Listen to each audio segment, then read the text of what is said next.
दूर रहो। मेरे गुरुजी की अवहेलना करने वाला कोई भी हो, मैं दूर रहूंगा उससे। कल से या तो तुम यहां मत आना या फिर मैं आना बंद कर दूंगा। अब से हमको अपना ये जो ये सुंदर सा चेहरा बना के आते हो ना, ये दिखाना नहीं कल से मेरे को। भोंदू ने इतनी फटकार लगाई, ठाकुर जी सहम गए। अरे भोंदू बात तो सुन। बोले कुछ नहीं सुनना, हाँ या ना, आओगे या नहीं आओगे? बोले नहीं आऊंगा। बोले ठीक है तो फिर जाओ। भोंदू अपनी सारी गैयाओं को समेट करके सबको ले आया। बोले मैं जा रहा हूं यहां से। थोड़ी देर बाद आया, बोले मैं क्यों जाऊं, तुम जाओ यहां से, जाओ। ठाकुर जी का और उसका ऐसा विनोद होने लगा। अंत में भोंदू बोला आप तो जाओगे नहीं, ढीठ हो ना, मैं ही चला जाता हूं। भोंदू जाने लगा। अब जैसे जैसे भोंदू दूर जा रहा है, वैसे वैसे ठाकुर जी की व्याकुलता बढ़ती जा रही है। देखते ही देखते ठाकुर जी के नेत्र सजल हो गए, जोर जोर से चिल्लाने लगे। लेकिन भोंदू पीछे मुड़कर के भी नहीं देख रहा। उसके सहज भाव से रोटी खिलाना, उसके सहज भाव से ठाकुर जी के बगल में बैठना, ठाकुर जी के चरणों को दबाना, ठाकुर जी के चरणों में लगी रज को साफ करना, सब याद आ रहा है राधा रमन जी को। और कह रहे हैं कल से कौन करेगा ये सब। थोड़ी दूर जाते ही जैसे ही भोंदू दिखना बंद हो गया, राधा रमन जी से मानो जैसे कोई तीनों लोक का साम्राज्य छीन रहा हो। अपने स्थान से दौड़े हैं श्याम सुंदर, और दौड़ करके गए और जाकर के भोंदू को अपने हृदय से लगा लिया। बोले तू जो कहेगा सो करेंगे, लेकिन तू हमसे दूर मत जा भोंदू।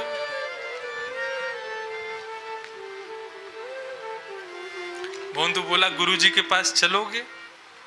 ठाकुर जी के नेत्र सजल हो गए। बोले अभी चलूंगा, चल लेके चलूंगा। जीव गोस्वामी अति विद्वान परम मनीषी आज अपने आश्रम में बैठे थे, तभी दर्शन करते हैं विशाल गौ समूह आ रहा है, और उस विशाल गौ समूह के बीच में एक छोटा सा ग्वारिया भोंदू, और उसके गले में गलवैया डाल करके श्याम सुंदर जीव गोस्वामी के आश्रम में पधारे। इसको रस नहीं कहते, इसको रास कहते। जहां कोई साम्राज्य छूट रहा था क्या भगवान का? वे तीनों लोगों के अधिपति हैं वे तो, उनको एक छोटे से ग्वारिया से क्या मतलब?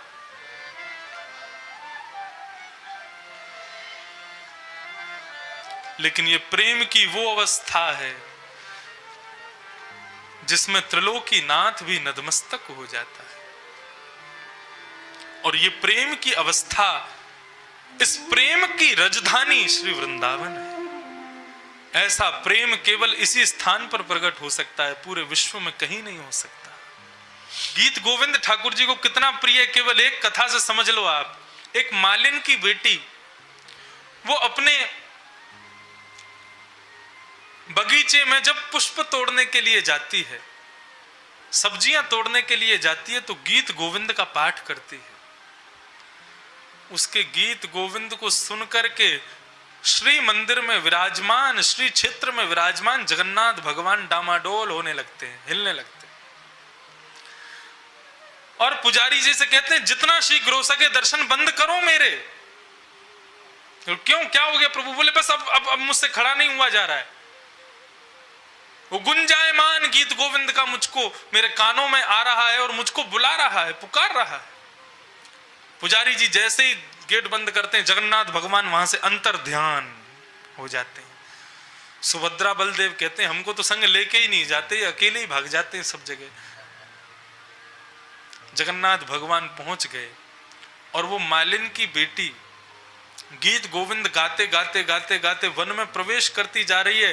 भयंकर कांटेदार वनों में प्रवेश करती है। अब वो मालिन की बेटी क्या करती है, अपने अंग को बचाने के लिए, कांटे खूब घने हैं तो उनको ऐसे खोलती है, स्वयं निकल करके जैसे छोड़ती है तो सारे कांटे फिर आ जाते हैं और जगन्नाथ भगवान के मुख पर लग रहे हैं, नाक पर लग रहे हैं, आंख पर लग रहे हैं, सारे वस्त्र फट गए हैं। लेकिन फिर भी इतने आवेश में, इतने भाव विहोर उस गीत गोविंद को सुनने में रहते हैं ठाकुर जी कि उसके पीछे पीछे चलने लग जाते हैं। गीत गोविंद पूरा होते जगन्नाथ भगवान वापस अपने मंदिर में आए। जैसे कपाट खुले, राजा ने दर्शन किया, जगन्नाथ भगवान के संपूर्ण अंग छिले हुए हैं। वस्त्र फटे हुए। पुजारी ने पूछा, ये जगन्नाथ भगवान के वस्त्र कैसे फट गए? तब श्री जगन्नाथ भगवान नेत्र से अश्रुधार प्रवाहित करते हैं और कहते हैं, मेरे प्रिय जयदेव के द्वारा लिखे गए गीत गोविंद की अष्टपदी एक मालिन की बेटी बड़े अत्यंत सुकोमल स्वर में गाती है, मुझे बहुत प्रिय है। उसको सुनने के लिए मैं वन में जाता हूं, इसलिए मेरे वस्त्र फट जाते हैं, इसलिए मुझे कांटे लग जाते हैं।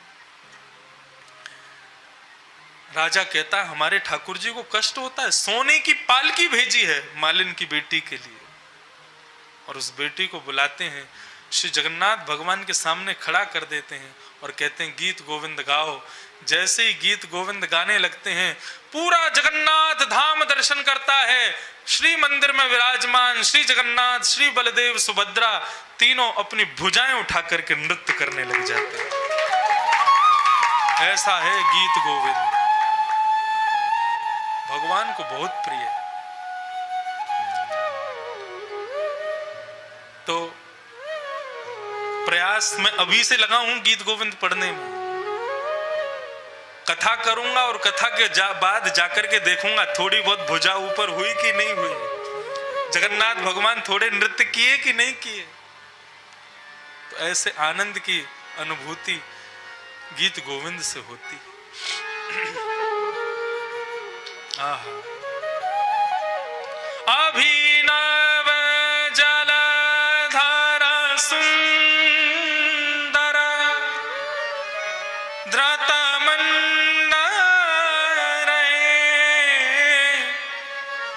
श्री राधा मुख चंद्र चको, जय जय देव हरे। जयदेव के द्वारा कृत जो गीत गोविंद, उसकी विशेषता क्या है कि उन्होंने भगवान की प्रत्येक लीला के रहस्यों को खोला है। भगवान ने ये लीला की, इसके पीछे रहस्य क्या है, ये गीत गोविंद में लिखा है। अद्भुत ग्रंथ है। तो क्षमा के भाव से मैं गीत गोविंद का भाव कह रहा था। अच्छा, एक मैं भक्तमाल जी लाया हूं, एक छप्पे सुनाऊं आपको। श्री जयदेव महाप्रभु के गीत गोविंद को लेकर के एक छप्पे मैंने पढ़ा। तो भक्तमाल में कितनी अच्छी बात श्री नाभाजी कहते हैं कि जो व्यक्ति गीत गोविंद का निरंतर पाठ करता है, अपने ठाकुर जी को सुनाता है, उसके साथ क्या होता है। प्रचुर भयो तिहु लोक गीत गोविंद उजागर, कोक काव्य नव रस सरस श्रृंगार को सागर, अष्टपदी अभ्यास करे तिहि बुद्धि बढ़ावे, प्रचुर भयो तिहु लोक गीत गोविंद उजागर। ये गीत गोविंद है, अत्यंत सुंदर सरस श्रृंगार का काव्य है। यहां पर भगवान श्री किशोरी जी के और ठाकुर जी के श्रृंगार के काव्य ही कहे गए हैं। जो कोई भी इसकी 8 पदों की अष्टपदियां हैं गीत गोविंद में अलग अलग, जो कोई भी अष्टपदी का अभ्यास करता है उसकी बुद्धि तीव्र होती है। और क्या होता है, अंतिम पंक्ति सुनकर के मुझे रोमांच हो जाता है। राधा रमण प्रसन्न सुनने निश्चय तहाँ आवे। जो कोई भी व्यक्ति गीत गोविंद का पाठ करता है, श्री नाभाजी कहते हैं राधा रमण जी प्रसन्न होकर के गीत गोविंद सुनने के लिए निश्चित वहां आते, जरूर आते। अरे कहां तक कहें, एक मौलवी थे। मौलवी मतलब मस्जिद के विद्वान। तो विद्वान से मिलता है तो आपस में बात होती है। एक ब्राह्मण उनका मित्र था, दोनों संग में पढ़े होंगे। तो एक तो बन गए मौलवी, एक बन गया ब्राह्मण, बड़ा ऊंचा पंडित। तो मौलवी और ब्राह्मण दोनों जब बैठते थे, ये कथा गीत गोविंद में ही, मतलब गीत गोविंद के महिमा में लिखी गई है।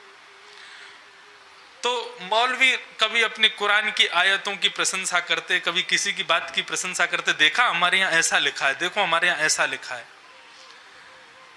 हमारे नाना जी कहते थे, ज्ञानी से ज्ञानी मिले करे ज्ञान की बात, मूर्ख से मूर्ख मिले दे घूसा दे लात। तो ज्ञानी से ज्ञानी जब मिलते तब ज्ञान की बात करते, प्रेमी से प्रेमी मिलते प्रेम की बात करते, मूर्ख मूर्ख मिलते हैं तो एक दूसरे की खूब पिटाई करते।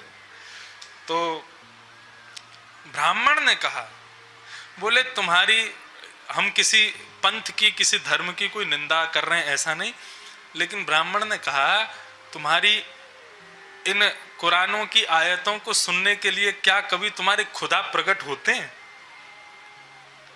सामने बैठ करके कभी वो सुनते हैं? बोले सुनते तो हैं लेकिन अदृश्य होके सुनते हैं। मौलवी ने कहा, बोले सुनो, हम तुमको एक भाव बताते हैं, उसका तुम पाठ करोगे तो हमारे ठाकुर जी प्रकट होकर के सुनेंगे। क्या करना? बोले कुछ दिन तक केवल आसन लगा करके रखना कि यहां ठाकुर जी बैठे हैं, ऐसा भाव रखना। करते करते करते एक दिन तुमको दिख जाएंगे कि वो वहां बैठ करके सुन रहे हैं। मौलवी ने कहा क्या है? बोले गीत गोविंद। गीत गोविंद की अष्टपदी दे दी। अष्टपदी को मौलवी ने याद कर लिया और कहा मैं भी तो देखूं तुम्हारे ठाकुर जी दर्शन देते हैं कि नहीं। और वो रोज क्या करते, जब पढ़ाने, जब अपनी मस्जिद जाते थे तो घोड़े पर बैठ करके जब जाते थे तो स्वयं बैठ जाते और अपने आगे इतनी जगह छोड़ देते कि ये भाव रख के कि यहाँ ठाकुर जी बैठे, और अष्टपदी गीत गोविंद का पाठ करते हुए घोड़ा चलाते। घोड़े की नाल की आवाज पर उनको ताल मिल जाती, उस ताल में गाते हुए चलते। एक दिन, 2 दिन, 3 दिन, 1 महीना हो गया। 1 महीने बाद जैसे ही आज मौलवी बैठे, इतने में ही एक नन्ना सा बालक सांवरा सलोना दौड़ता दौड़ता आया और चलते हुए घोड़े पर ही बैठ गया और मौलवी के सामने मुख करके बैठा। मौलवी ऐसे इस प्रकार घोड़ा चला रहा है और उसकी दोनों भुजाओं के बीच में ठाकुर जी उसकी तरफ मुख करके बैठे हैं और संपूर्ण गीत गोविंद सुन रहे हैं। नेत्र सजल हो गए मौलवी के। अब तो वो निरंतर, ठाकुर जी ने मना किया किसी को बताना नहीं कि मैं बैठा हूं, अपने मित्र को भी मत बताना, बस तुम दर्शन करते रहो। मौलवी रोज उनका दर्शन करता दिन रात। अब तो उसका नियम बन गया, घोड़ा चलाता तो इतनी जगह छोड़ के ही बैठता कि यहाँ ठाकुर जी बैठे, और ठाकुर जी बैठते थे। एक दिन बहुत जल्दी में था, कहीं उसको जाना था। आज जितनी जगह वो छोड़ता था उतनी जगह नहीं छोड़ पाया और घोड़े पर सीधा बैठ गया। लेकिन नाल की आवाज आते ही, घोड़े के पैरों की नाल की आवाज आती, अपने आप गीत गोविंद शुरू कर देता था। तो जैसे चलने लगा घोड़ा, उसने गीत गोविंद शुरू किया। उसने सोचा आज मैंने आसन नहीं बिछाया, कोई बात नहीं, आज लाला आराम कर लेगा। जैसे ही गीत गोविंद गाना शुरू किया, इतने में क्या देखता है कि उसके घोड़े के आगे जिस गति से घोड़ा चल रहा है उस गति से राधा रमन जी उल्टे चल रहे हैं और गीत गोविंद सुनते हुए चल रहे हैं। अपने घोड़े से उतर गया, नतमस्तक हो गया और कहा कि प्रभु एक वरदान मुझे दे दीजिए। मैं भले ही म्लेच्छ हूं, मैं भले ही आपके उस समुदाय का नहीं हूं जो आपको प्राप्त कर सके, लेकिन हूं तो इंसान। मुझे केवल एक वरदान चाहिए। भगवान बोले क्या वरदान चाहिए? बोले जब तक जीवित रहूं तब तक गीत गोविंद गा गा करके आपका दर्शन करता रहूं। जिस दिन मर जाऊं उस दिन आप मुझे मत मिलना। क्यों? आप तो जीते जी मिल गए, मृत्यु के बाद मुझे उस महाकवि जयदेव के दर्शन करने जिसके गीत गोविंद पर भगवान इतने आसक्त हैं। ऐसा है गीत गोविंद। क्षमा, उस पर हम श्री जयदेव महाप्रभु का स्मरण कर रहे थे। मैंने अकिंचन कथाएं की थी लॉकडाउन में, उसमें नवदा भक्ति के 9 आचार्यों पर कथा की थी यमुना जी पर। वो कथा सुबह 3:30 बजे शुरू होती थी रात्रि में। वहां पर मैंने वंदन भक्ति के आचार्य, 9 भक्ति में एक वंदन भक्ति है, तो वंदन भक्ति के आचार्य कलयुग में कौन हुए? श्री जयदेव महाप्रभु। वहां पर इनके भाव बताए। तो श्री जयदेव जो हैं ये क्षमा के भी आचार्य हैं। जयदेव महाप्रभु के एक भक्त थे, उन्होंने जयदेव महाप्रभु को अपने यहां पर भोजन पर बुलाया। जयदेव महाप्रभु भोजन पर पहुंचे, भोजन के बाद ब्राह्मण थे तो उनको दक्षिणा दी और दक्षिणे में सोने की मोहर दी।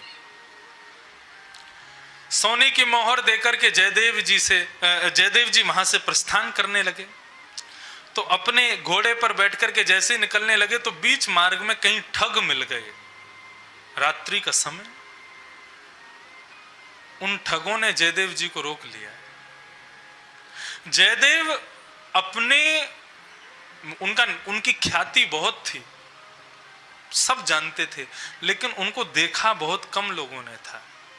वो सब जगह अपनी ख्याति का प्रदर्शन नहीं करते थे, सबको सहज बताते नहीं थे कि मैं कौन हूं। ठगों ने रोक लिया। ठगों ने पूछा कि कहां जा रहे हो? बोले आगे जा रहे हैं। आपको कहां चलना है? ठगों ने कहा जहां तुम जाओगे वहीं हम चलेंगे। जयदेव महाप्रभु समझ गए कि ये ठग हैं। उन्होंने कहा कोई बात बढ़े उससे पहले मैं पहले ही प्रस्तुत कर दूं। उन्होंने अपनी जेब से सोने की मोहरें निकाली और उन ठगों के सामने रख दी। बोले आपको जितनी चाहिए आप ले जाओ। बोले ये इतनी जल्दी कैसे मान गया? तब एक ने कहा, बोले कि ये ना अभी हमको सोने की मोहर देकर के हमसे बच के निकल जाएगा, आगे शहर में जाके हमारी शिकायत करके हमको पकड़वा देगा। क्या करें? बोले सोने की मोहर रख लो और इसके हाथ पैर काट दो।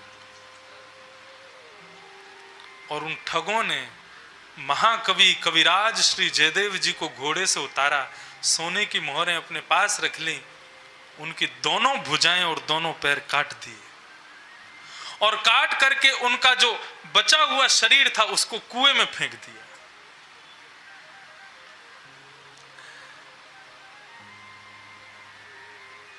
जयदेव कष्ट में आ गए, लेकिन वहां कुएं में पड़े पड़े भी गीत गोविंद का पाठ करने लगे। ठग वहां से भाग गए थे। इतने में ही उस नगर के राजा वहां से आने लगे। राजा ने देखा ये ध्वनि कहां से सुनाई दे रही है, कोई गीत गोविंद का पाठ कर रहा है। राजा भी गीत गोविंद का अति प्रेमी था। उसने जैसे ही देखा तो कोई नीचे पड़ा है, उसने तुरंत सैनिकों से निकलवाया तो दोनों भुजाएं कटी हुई, पैर कटे हुए। उसने पूछा महाराज आप कौन हैं? तो जयदेव महाप्रभु ने अपना परिचय नहीं दिया और कहा आपके हाथ पैर कट गए? बोले कि श्री जगन्नाथ भगवान के भी हाथ अदृश्य है ना, इसलिए उन्होंने अपने भक्त के हाथ भी अदृश्य कर दिए। राजन तुम चिंता मत करो, मुझे इसमें भी प्रसन्नता है। जाही विधि राखे राम ताही विधि रही। राजा ने कहा इतना त्यागी व्यक्ति, इसको तो मैं अपने पास रखूंगा। अपने भवन में ले गए, राजमहल में ले गए, वैद्यों से चिकित्सा करवाई और कटे हुए हाथ पैरों के घाव भर दिए। राजा का नियम था कि उसके यहां रोज संत आते थे और संतों को मुंह मांगा वरदान दिया करता था। एक दिन वे चारों ठग संतों का रूप धारण करके राजा के यहां पहुंचे और जैसे ही राजा के भवन में प्रवेश किया तो राज सिंहासन के बगल में सिंहासन पर जयदेव महाप्रभु बैठते थे। जैसे ही उन चारों संतों ने प्रवेश किया और जयदेव महाप्रभु को देखा और आप, अरे ये तो वही है जिसके हाथ पैर काट दिए थे, ये बच गया, इसने हमको देख लिया, अरे अब ये राजा से हमको मरवाएगा। जयदेव समझ गए कि ये लोग भयभीत हो रहे हैं। तुरंत उन्होंने राजा से कहा अरे राजन देखो आज कितने सौभाग्य हमारे। क्यों? बोले आज मेरे बड़े गुरु भाई आए हैं चारों, अरे इनका स्वागत करो, सत्कार करो। राजा को जैसे ही पता चला हमारे स्वामी जी के गुरु भाई, उसने तो महाराज सत्कार की झड़ी लगा दी, माला पहना रहे हैं, पैर प्रक्षालन कर रहे हैं, खूब आनंद से उनको भोजन पवा रहे हैं। उन चारों के हृदय में धुक धुक हो रही है, ये कभी भी मरवा सकता है हमको। लेकिन जयदेव महाप्रभु ने खूब सत्कार करवाया और अंत में राजा से कहा इतना धन दो इनको कि कहीं और मांगने की इनकी कभी प्रवृत्ति ना हो। राजा ने इतना धन दिया कि चारों उठा नहीं पा रहे थे। तब जयदेव महाप्रभु ने कहा अपने सेवकों को भेजो, इनके घर तक इनका सामान रख करके आएंगे। क्षमा नहीं किया क्रोध, लेकिन प्रकृति किसी को नहीं छोड़ती। चारों जाने लगे। तब सैनिकों ने पूछा महाराज आप क्षमा करना, लेकिन हमारे राज्य में इतने संत आए, किसी का ऐसा सत्कार नहीं हुआ। हमारे स्वामी जी जिनके हाथ पैर कटे हैं, आपसे बड़ा प्रेम है उनका। आप लोग पूर्व में कहीं साथ में रहते थे, कोई कथा हो पूर्व की तो हमें बताओ। चारों ने